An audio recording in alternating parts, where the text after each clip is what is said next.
בצאת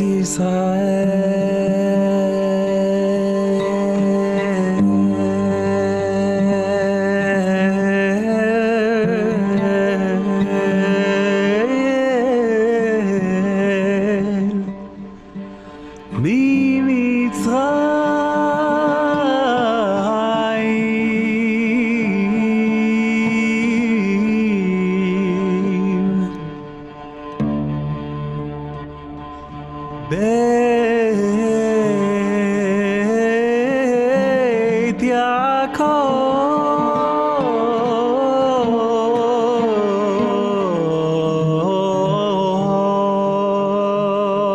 בעם לועז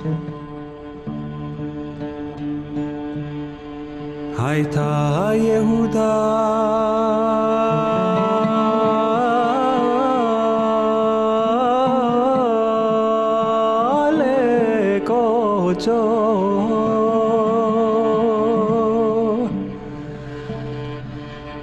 ישראל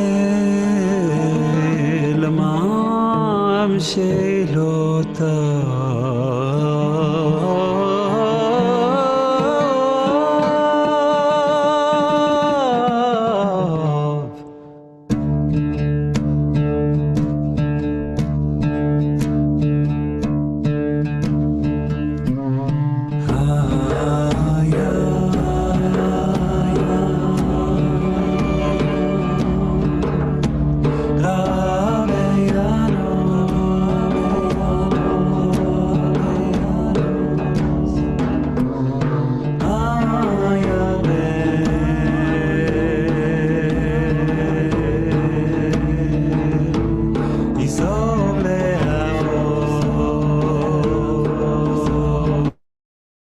Good evening, everyone, and welcome. I am Laura Mandel, Executive Director of the Jewish Arts Collaborative, and I am so excited to be here with all of you tonight to introduce our Community Creative Fellows. This is a brand new project and a partnership with CJP Arts and Culture, which is directed by Sophie Krentzman, who's here with us tonight.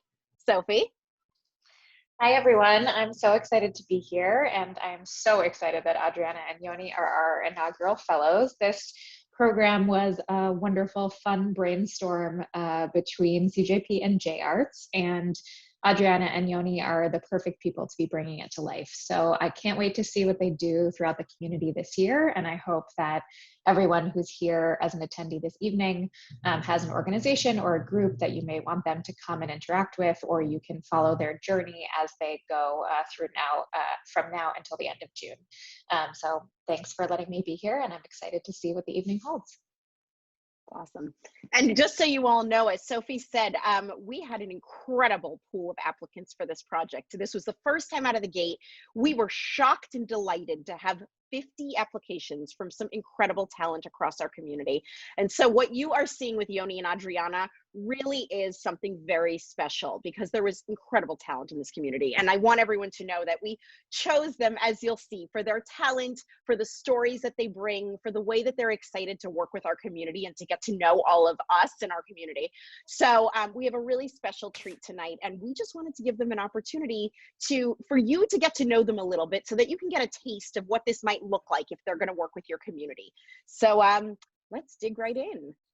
Yoni, do you want to kick us off with, tell us a little bit about who you are as an artist, and how does your Jewish story inform that? Sure. First of all, thanks so much for holding this event. It's a real pleasure to be able to share some of my story and some of my process with you all. Yeah, my who I am as an artist and who I am as a Jew is like one and the same thing. I grew up doing a lot of I grew up playing violin from a very young age, and I had a lot of access growing up to the Ashkenazi side of my heritage. I had a lot of opportunities to play in klezmer bands and learn Yiddish and sing in Yiddish, and I grew a lot from those experiences, and they're a big part of who I am as a musician. But I didn't actually have as much exposure and as much opportunity around the Iraqi side of my heritage. And so in the last 10 years or so, I've been really investing in that side of my ancestry, and really focusing in on Arabic music and Mizrahi Jewish music, and really cultivating the tools I need to be able to bring those pieces of music into Western audiences in a way that's authentic and that feels genuine for me. So that's who I am as an artist and as a Jew, is that I'm half Iraqi, half Ashkenazi Jew, and I'm in this journey of discovering more of that side of myself. And then the other thing is just that I grew up playing classical music. I did like degrees in college on classical viola and but also was improvising my whole life and writing music as well. So this time during COVID has been a fruitful time of composition, especially, and my art making is looking different now than it was, a year and a half ago when I was out performing a lot. But I feel very blessed that this time has offered me the opportunity to dig into composing and to adding my voice to the story, the generations old story of my ancestors and the music that's come before me and the music that will go out into the future. It's beautiful. And Adriana, how about you? Sure. Hi. Well, good evening to everyone. And thank you again for hosting this, Sophie and Laura. So let me just start by telling you about who I am as an artist. I'm a visual artist. A lot of my work, or I would say most of my work, is photo-based. But I would say I would define myself as a storyteller, and I happen to use photography as a way to tell the stories. And often what I see happening as I think about my own history in my own art is that I tell stories often of groups that are marginalized or groups that are invisible or people that are invisible that we don't often tend to see. So that's where I tend to see myself going.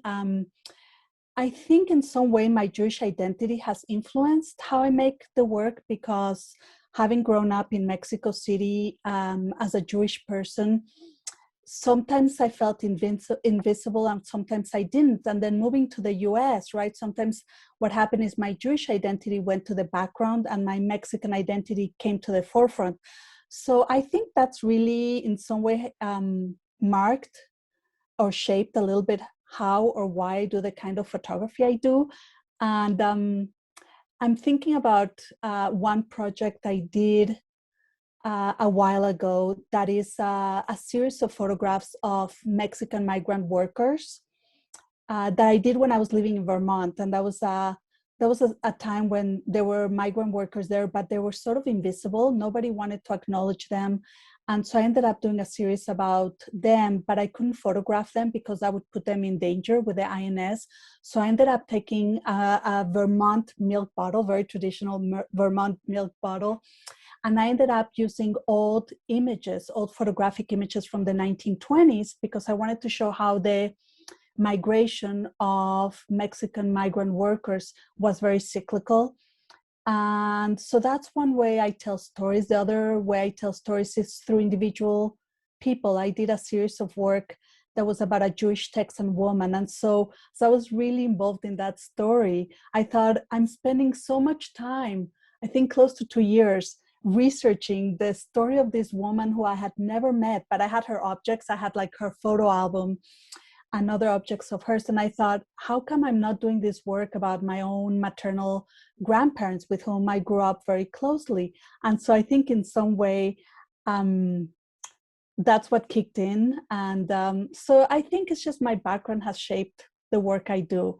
And I think I'm a researcher too in my stories. I think I was saying at another event with all of you that I go through rabbit holes, right? It's like I come from a background in history and literature. And so I find myself going through a million of rabbit holes to do research about the stories I want to tell. And that's part of what I do and how it shows itself in the work. It's beautiful.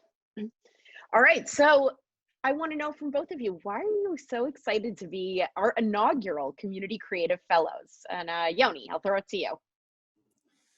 Sure. I think first of all, this opportunity has been such an amazing inspiration for me and really given me the kick to get things going during COVID. I spent a long time since the pandemic started, not knowing who my audience was going to be, not knowing where to direct my energy, and just being sad about, you know, the missed opportunities and the canceled concerts. But this fellowship has really given me an amazing opportunity to redirect that energy and give me a goal and structure around that. So I'm excited that this opportunity is pushing me to explore writing music more, and it's pushing me to sink deeper into, especially focus on the Iraqi and Arabic music that I've been working to learn for many years, and also that I'm trying to add my voice to as well by writing new music using those Arabic modes. In Arabic, they're called maqamat, which is kind of a parallel to the Hebrew makom, which means place. And so, in exploring different modes and different places, I'm also journeying back through my own history and my own family's history. And yeah, this fellowship is giving me the opportunity to do that. And not only that, it's also been giving me the opportunity to refocus my work around the Boston community and figure out how best to reach out and involve members of the community in my work in a way that feels right to me. And it's different than the community engagement I've done in the past, you know, which has been more frontal and more face-to-face interaction. And you know, every single concert I do, I think of as a moment of community engagement and a moment of connection between people. And that's also true, of course, when we share a musical moment over Zoom or virtually. But now I'm excited that this fellowship has allowed me to refocus that engagement piece of things and bring it more towards these workshops that I've been very enjoying curating them and deciding how to best engage with folks in our community.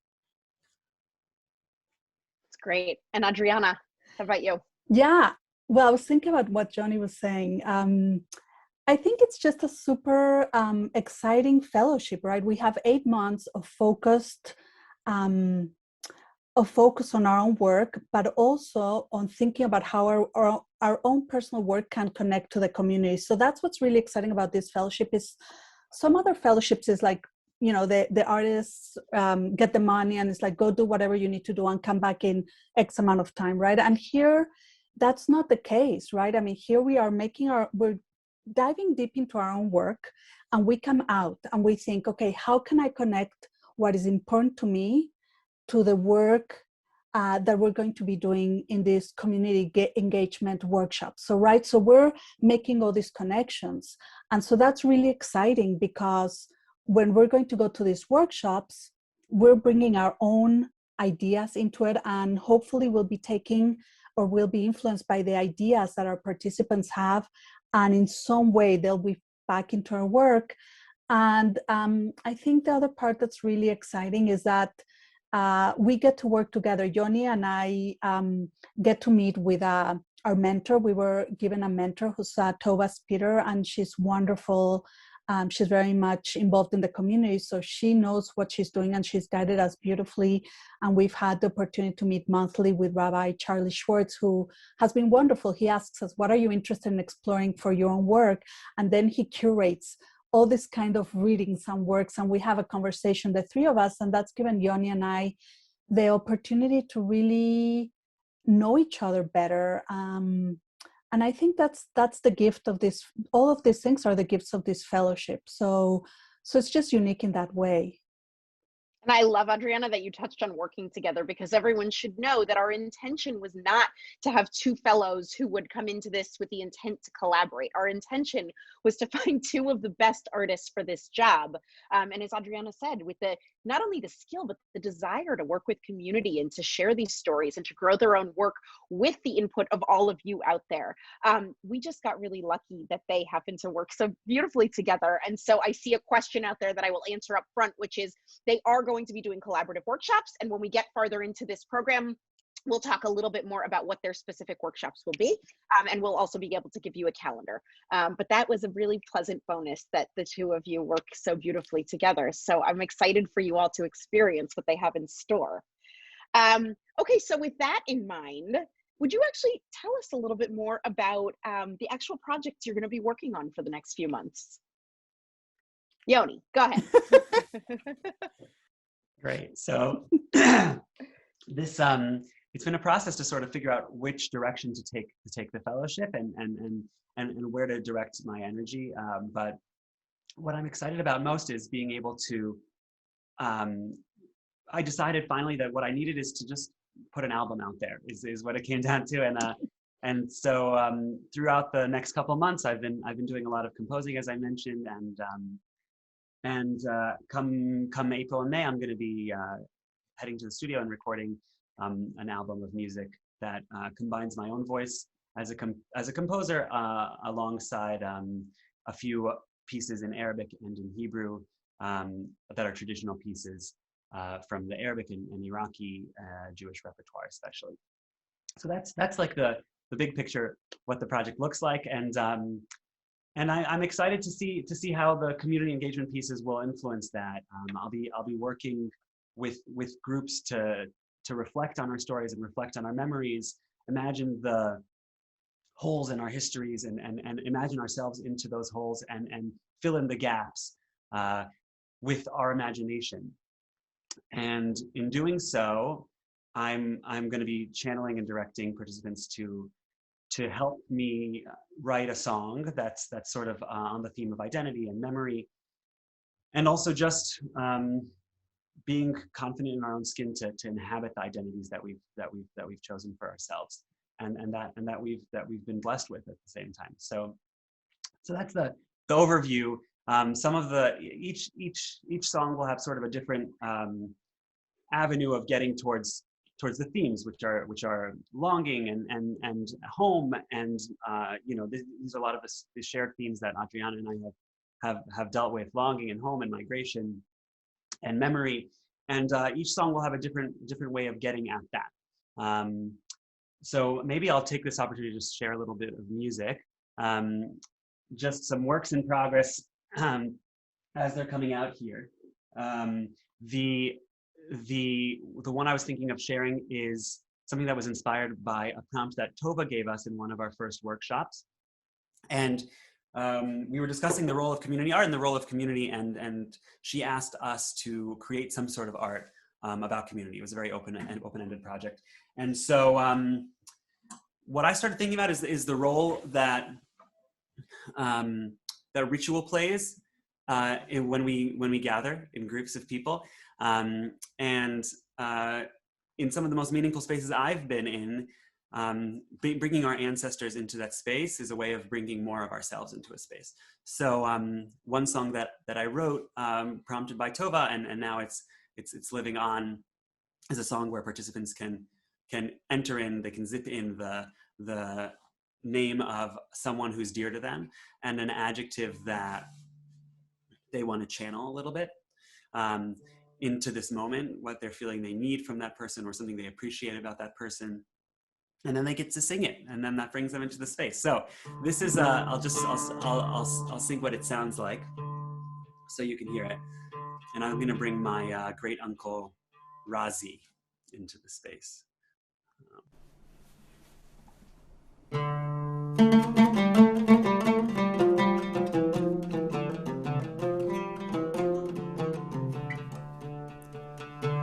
Razi is here, I feel his voice, I feel his voice, I feel his voice. Razi is here, I feel his voice, I feel his voice, I feel his voice. Yallay, lay, la, la, la, yallay, lay, la, la, la.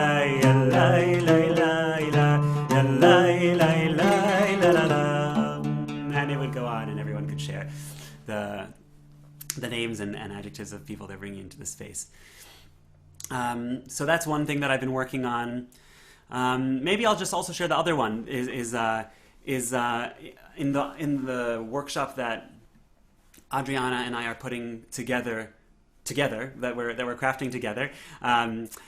we're dealing with the idea of objects that can hold memory and that can carry wisdom and carry emotion and help us connect to a time and place or people that are dear to us, just like that song does as well. So I took a text that was actually introduced to me by Rabbi Charlie Schwartz in one of our learning sessions together. And Charlie shared this text, which is really special, and maybe Dekel, if you could just share it for everyone. This text is an amazing example of a poem that was written at the end of the 10th century by a woman who was the wife of Dunash ibn Lebrat, who you might know of as the writer of a very famous text that's sung often in Jewish spaces called Deror Yikra. Deror Yikra lebeni. That text was written by Dunash, and he was a trailblazer in his own right because of the poetry. But I'm focusing in on his wife, who wrote this amazing poetry. It's really it's the only example of Hebrew poetry that was written by a woman for about 1,000 years or more. And the poem really touches on this beautiful essence of exchanging items at a moment of departure and how much power, memory, wisdom those items can carry. So you can take a look at the translation if you want, just to get an idea of it. It's basically about this moment when they're parting ways and how they exchange rings, they exchange bracelets, they exchange jackets to remember each other by. And it ends with this rhetorical question: would he settle now in the land of Spain if its prince gave him half his kingdom? Which is to say, I don't think I'll see this person again, but the whole rest of the poem was spent on the ways they'll remember each other. So I'll share just a little bit of this setting that I did. That'll be a part of the workshop Adriana and I are leading together.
Taste of what I'm working on. I'm very excited to share that during some of the workshops and also to record it as part of the album. So I guess I'll end there. That's sort of like what I'm working on. It's going to go in many directions other than that, but check back in June and and I'll be able to share more and you'll be able to hear more of the music. Beautiful, Yoni. I'm excited to follow. All right, so Adriana, would you tell us a little bit about what you're going to be working on? And I know we have some images as well. Sure, yes. So initially when I had applied for the fellowship, I was sure that I was going to do work about that intersectionality between being Latina and Jewish. And I really thought that place where they come together, it's very different. It creates its own liminal state. It's just very different, right? But then I started after I wrote that application and in the beginning of our conversation, I started to think, that really reflects my own migration story. But in order for me to be able to capture that, I really felt it was really important to go back and look at my own maternal grandparents' own migration story. So I've really been focusing on that. And it's been, the themes that I'm really looking at is like the idea of migration, the idea of journey, the idea of sort of like the poem that Yoni was just sharing with all of us, right? This idea of being separated and never seeing the people that you love ever again. And all you have is these objects that you hold that in some way connect you back to the people you loved. And so I'm very fortunate that I have some of those objects from my own grandparents that I'm using in my work. It turns out that while I tend to exhibit with a lot of photography right in the gallery with, hung on the walls. This is very different. And I think it's in some way shaped by the fact that we're in the COVID land world, in that as I'm trying to tell their stories, I'm making these little precious books that tell their stories, right? So maybe, Dekel, could we see some of the slides, and I'll share a little bit with you. This is actually just a little bit of a background slide. This is previous work that I've done in working in community work. I've worked with my students. I teach at Mass Art. I'm a professor of art. And I take my students to work with Latina elders in Mission Hill in Boston. And oftentimes we basically design community work, art experiences for them for multiple weeks, usually 8 weeks.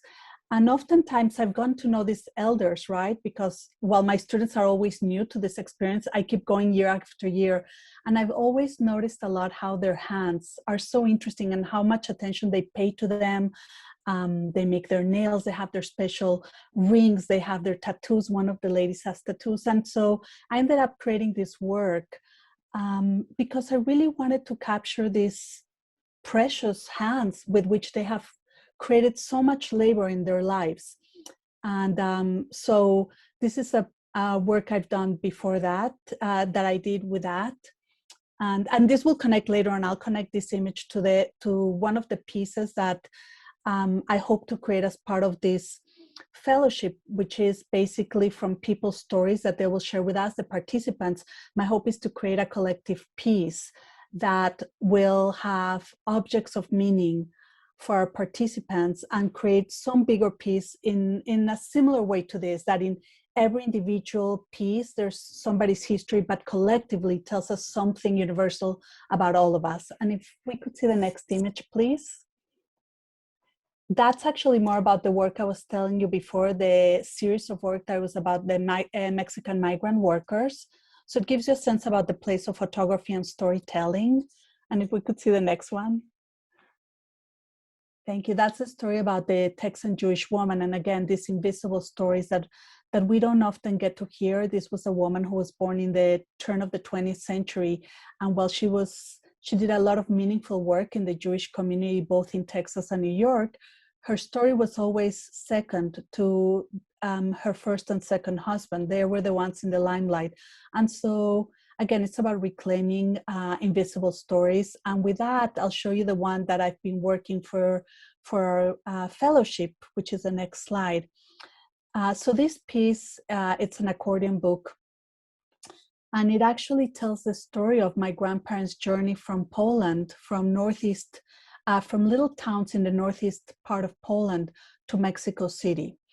And the trip would last 28 days is what I've been able to research, which is very coincidental to the Jewish month, right? And so I really thought about what it was for them to be traveling for the very first time in their lives from their little towns on a transatlantic steamer to Mexico for 28 days. And from what my mom has shared with me, it was a very rocky boat ride. And so I've really tried to imagine what was that experience for them, and really trying to use my body in some way to try to experience a little bit of their own experiences and what it would have been like to see this porthole for 28 days. And the photographs that you see here are actually photographs from the decade that they arrived in Mexico, from the 1920s.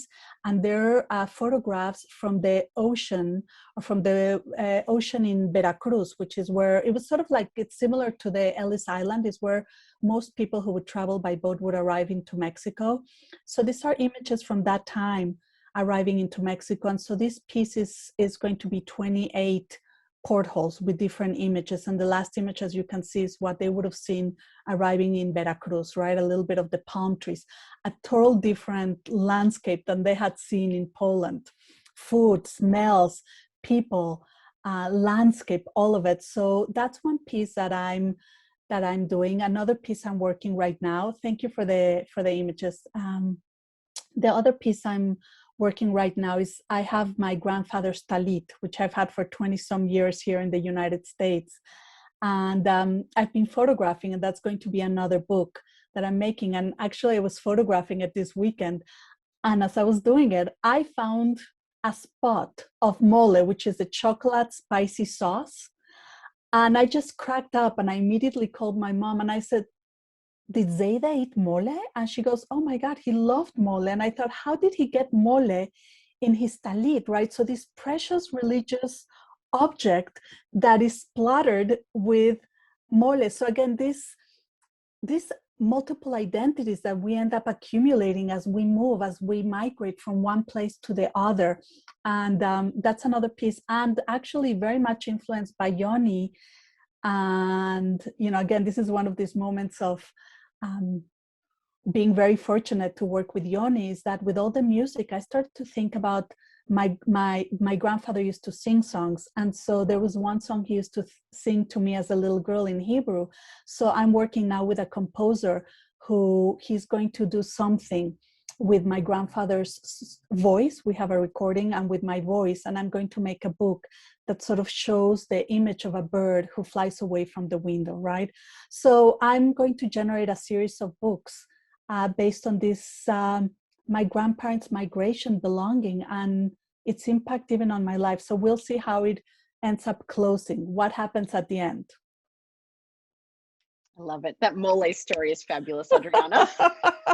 It was very funny. I was like, it's not blood. I know it's not blood. So we had to get something to look at it close up, and it's definitely mole. There's no question. That's the greatest thing you could have discovered, I think. I think so.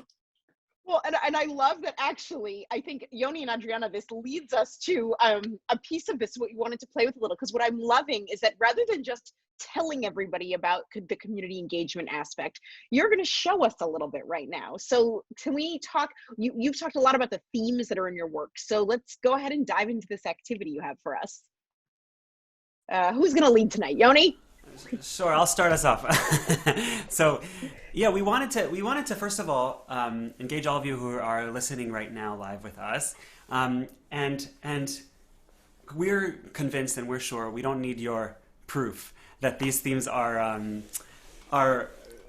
universal and have relation to everyone. But we actually want to hear a little bit about your own memories and your own histories. So. I'm going to share. So actually, let me explain what we're going to do first. We're gonna have two questions that we're going to ask all of you to answer if you'll join us at home. The way you'll answer them is by going to a website, which is menti.com, and I'll maybe someone can put it in the chat. It is in the chat. Yes, menti.com, and you'll enter the code that you're going to see, which I don't know what it's going to be yet, but you'll find out in a minute. And then you'll have the opportunity to answer the questions, okay? So you can do that on your phone, you can do that on your computer, menti.com, and then you'll enter in the code and you'll answer the questions. So here's the first question. Let me share this. Here we go. So the question is, what are the places where your story and the story of your family and ancestors have taken place? And so to answer that question, all you do is you go to menti.com, you enter this code 8151463, and you have 10 boxes you can fill in with your things. You could fill in as many as you want. It doesn't have to be all of them. It could be just one, it could be 3, it could be 5. And we're looking at, for for places, physical locations, countries, cities, addresses, houses. It could also just be something less tangible. It could be your imagination or your memory, or where and some people don't have as much history to tell them exactly where their ancestors are from or their family is from. And so you can interpret this however you want. That where are the places that could be Wonderland or Disney World, or whatever you feel. You could interpret it however you feel. So I'm going to give like about a minute for people to go to menti.com and answer this question, and I will I'll play a little music while you guys are doing that.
So fun to see all of your answers coming in, and kind of in reading them get to feel how our families and how our experiences and how our identities are like a spider web that reach out across the world and across such interesting places that we carry with us as a part of our history.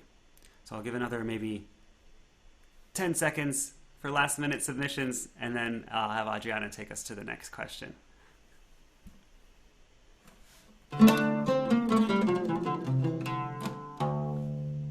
Okay, we're going to move on to the next question. So, let me just advance this. Oh, we got a few more last minute ones. Yes. Okay. All right, now I'm going to go to the next one. Here we go. Yeah, so we're also really interested, and you'll see that as part of our workshops, about, again, those connections, those memories you have about people, loved ones in your history.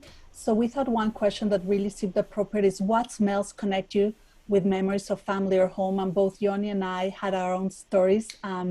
For me, I really remember my grandmother, my bobe, making in Mexico these chicken cutlets that she used to call conclet. And as soon as she would make it, everybody in the family would really drive to her home. And when I got to experience her making them, when she finally let me see how she made it, there was so much chicken fat that I have such an association of chicken fat with it. And in her hands, this idea of they smelled like chicken fat. So that's my association. And Yoni, I don't know if you want to share a little bit about yours.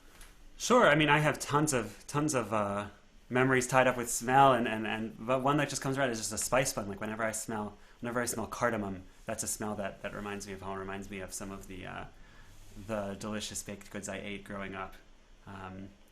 So maybe I'll play a little bit more music while folks are putting in their answers. And it's the same code, so you can just go back to the same website. Right. Mm-hmm.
Thank you for sharing this. It's really, again, it's a little bit of your stories get to be put in this website, right? A little bit of those memories. So Yoni and I are super thankful that you've been willing to share with us. I love the idea. I saw one that had latke grease.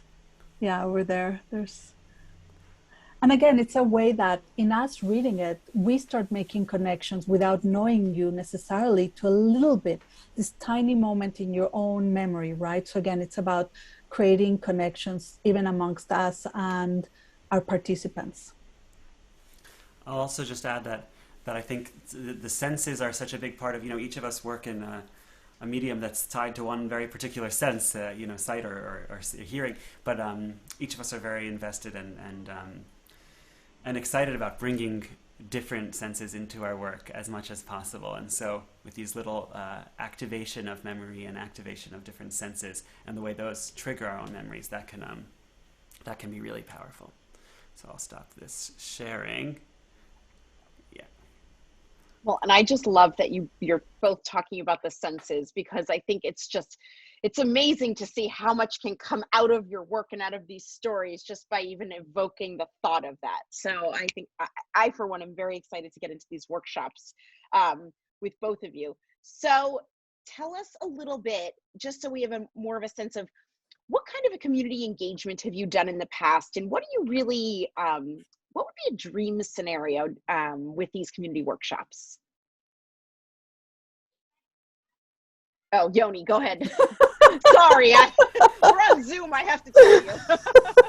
It's okay, yeah, we don't, if you're looking at one of us or the other, we can't tell which one it is. I do that a lot. That's okay.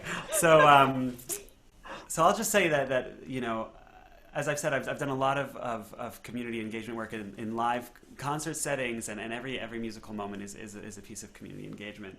But what I'm most excited about here is being able to really raise up the voices of people in our community whose voices have been marginalized. As a kid, I grew up, with this, split identity, and really loved the little bits and pieces of Iraqi culture that I got in the home. But I outside of the home, I really didn't experience much of that. And now looking back on it, I realized that what I experienced was a lot of erasure around my culture and my experience as a Jew.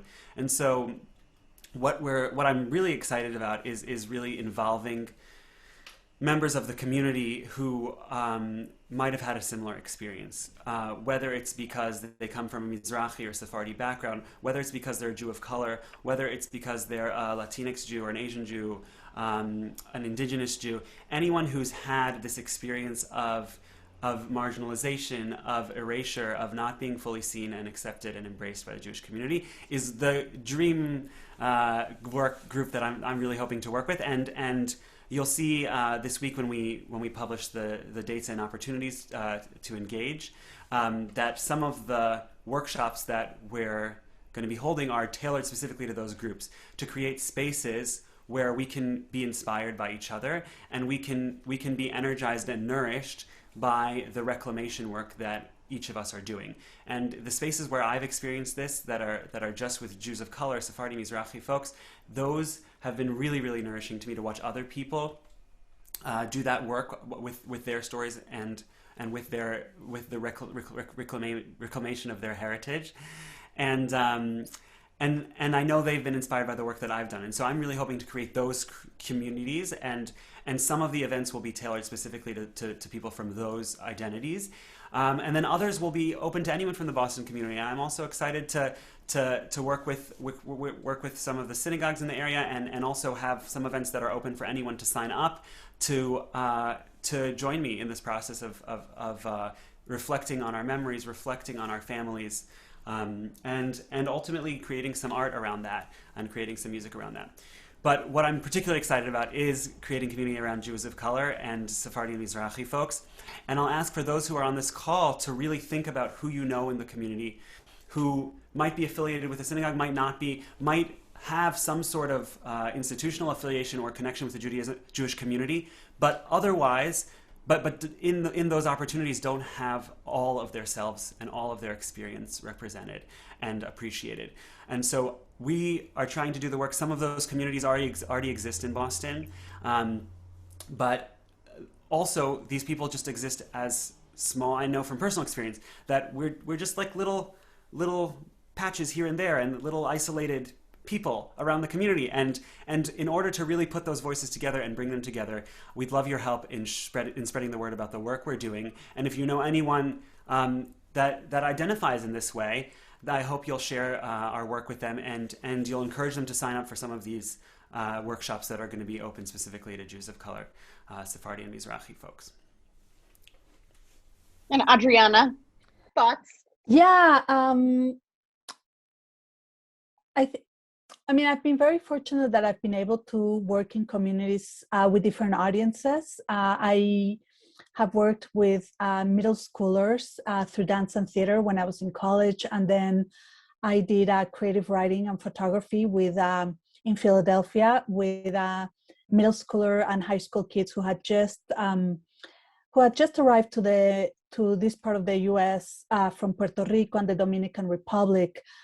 Sort of using photography as a tool to give them a voice. So, and as I said, now we work with elders in the Latino community to again give them art experiences. So, I mean, I echo what Yoni said. I think part of what we really want is to bring our knowledge in working with community and do it obviously with people who will sign up to our workshops. There's some open workshops that any member of the community will be able to join. But I want to underscore what Yoni was saying is that we're trying to open we're trying to open the doors so that people who are at the margins of the Boston Jewish community can start to feel welcome. Sometimes, at least this is my experience, that even though I'm Ashkenazi, I mean, in the sense that my grandparents are from Eastern Poland, when you've migrated multiple times, your identity shifts.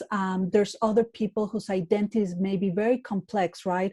Who may be, as Yoni was saying, Latinx and Jewish, Black and Jewish, or people who are Mizrahi, members of our community who don't often feel welcome into this normative US Ashkenazi center, right? And so Yoni and I, for us, it's really important to open the door so that nobody feels like they're at their margins, that their stories are at the margins, that there's not a place for them to participate. So some of our workshops have been purposefully created so that we open those doors, so that we create these safe spaces where they can talk about their complex identities and do it in a place that they are at the center. Their stories are at the center.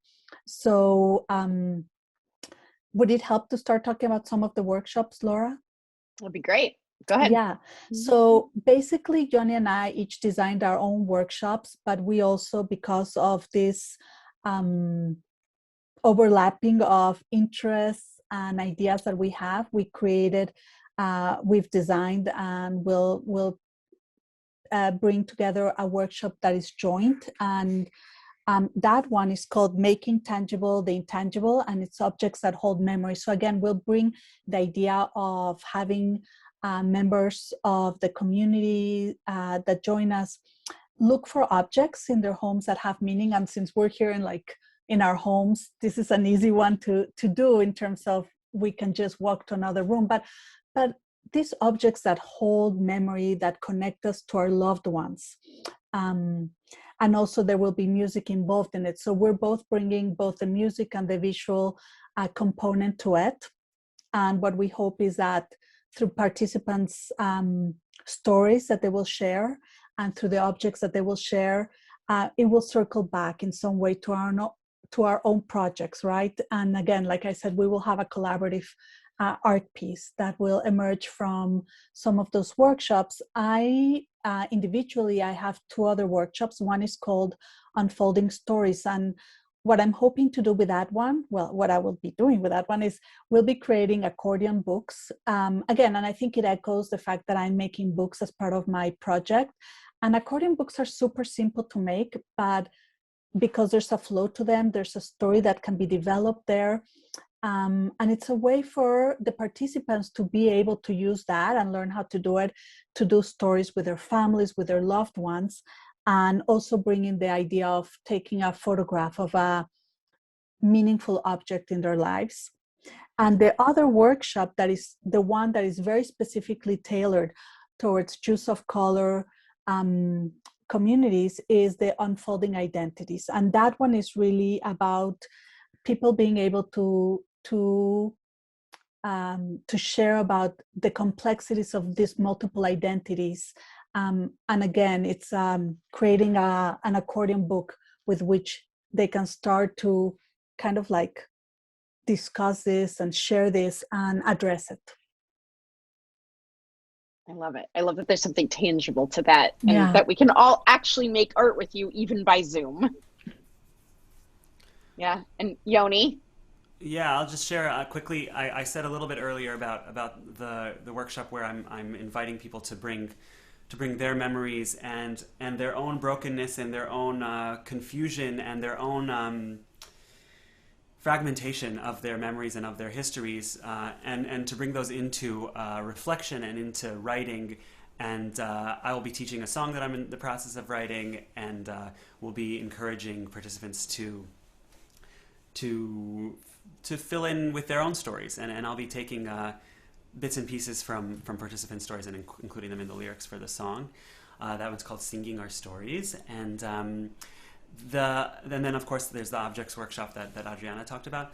And then the other piece that I'm going to be doing is going to be actually a call out for submissions. It's not really a workshop, but it's another way of engagement. And it's there's a song we talked a little bit about senses, and one of the senses I'm bringing in, and one of the ways that I experience my identity and the journey I've faced is in the kitchen and cooking, trying to recreate the smells I remember from smells and tastes that I remember from my childhood.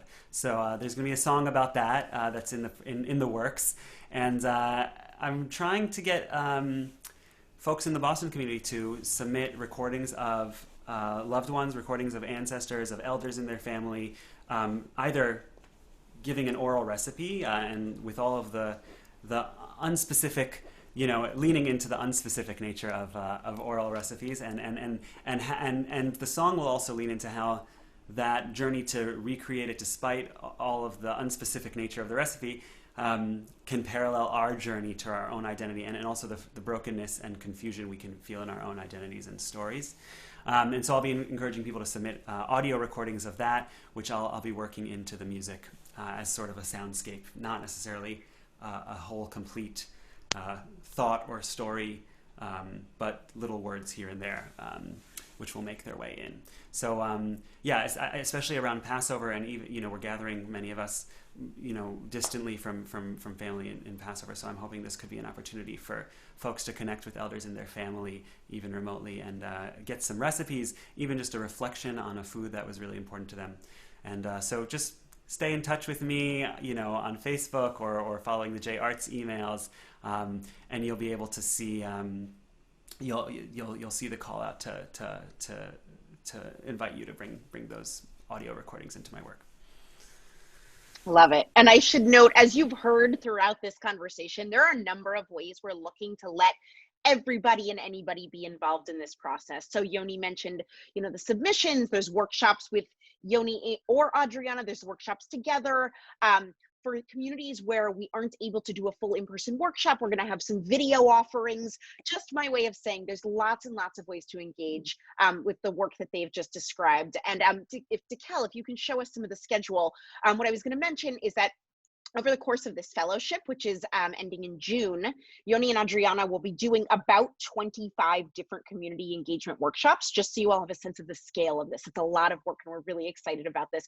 So we wanted to point out a little bit of that, just because I know there's been a question of, what is open for me, what's open for other communities. So just to give you a sense, there are more that either are not going to be open or that are not scheduled yet. But just to give you a sense, on Sunday, March 21st, as you can see, Adriana is going to be doing one of her book projects. On Sunday, March 21st, she and Yoni will be doing a joint session. And then in April, as you can see, there's these other sessions, including this in the center, that on Tuesday, April 20th with Yoni will be open to all Boston area Jews. But you'll also see that others are designed specifically for certain groups. So we just wanted to call that out so everybody is aware of, you know, as Yoni and Adriana have both said, if there are people that you know of who you think would resonate with either of these or connect to these especially, please share that with them. And like I said, we want to do as much as we can to make sure we can all participate in this. Our goal at the beginning of this fellowship was really to sort of create a common language for our entire community. And I don't mean a language by, you know, Yiddish or Ladino or anything else. I really just mean something where we've all come together to understand these stories together. So we hope we will all find ways for everybody to be involved. All right, and I promised us time for questions, but I also said we'd be done at 8 o'clock. So with the 3 minutes that we have left, I see one question in the chat. If you have any other questions, please go ahead and put them in now. Of course, you can follow up afterwards. I will also mention that Jamie Brody, our collaborations director at JArts, will be coordinating all of the workshops and gatherings. So if you have any questions, I will put her email into the chat. So that you can follow up with her afterwards. But we do have one question. Yoni, someone would like to know, when did you start to play the oud? How does your music compare with your viola and violin music? Sure, I love that question. I missed that one, and this is great. So the story of playing oud, it came when I was 16. My grandfather took me to a particular community in Israel where there's a music school that focuses around Arabic music, and I, for the first time, heard quarter tones and these like amazing, beautiful features of Arabic maqam, Arabic modes, and yeah, he bought me an oud that day. He bought me my first oud when I was 16, and I still have it, and I still play it. It's not like I've moved on from that oud since then, but mostly I taught myself because a lot of the technique translates over really beautifully from violin and viola, especially the left-hand technique and the intonation, because it's a fretless fingerboard, which allows us to do little slides and things like that, which are also on the violin. So the left-hand connection wasn't as hard. The right hand I'm still working on. That's the short answer. I would say it sounded pretty good. So, hey. All right, well, I don't see any other questions, and it is 8 o'clock, so I am just going to go ahead and say thank you both so much. Is there anything lingering that we want everyone to know that we haven't raised? Okay, no, great. I think the only thing is the Boston Jewish, who's like, that is publishing some of our blogs. Yes, thank you for saying that. What I should mention is after this, we'll email you all, but just to note, we'll be giving you a few resources. The first, as Adriana said, is that they are blogging about the process on jewishboston.com. There are already some blogs up, so if you want to start from the very beginning with them and hear more about how they even started off in this fellowship, and I'm excited to see it evolve through that. Of course, you can follow them on social media. You can also follow JArts on social media. And all of this information will be about the workshops and follow-up for the fellowship will be coming both from JArts and from CJP, as we are partners in this. So if you have any questions, you can find any one of us. I put Jamie Brody's email into the chat. She is the person to go to for any scheduling questions or basically any questions about workshops. So that's all. And now you all know where to find us. And we're very excited for you to get to meet and play with Yoni and Adriana. So thank you all for being here. Thank you. Thank you. Thanks so much. Thank you and gracias.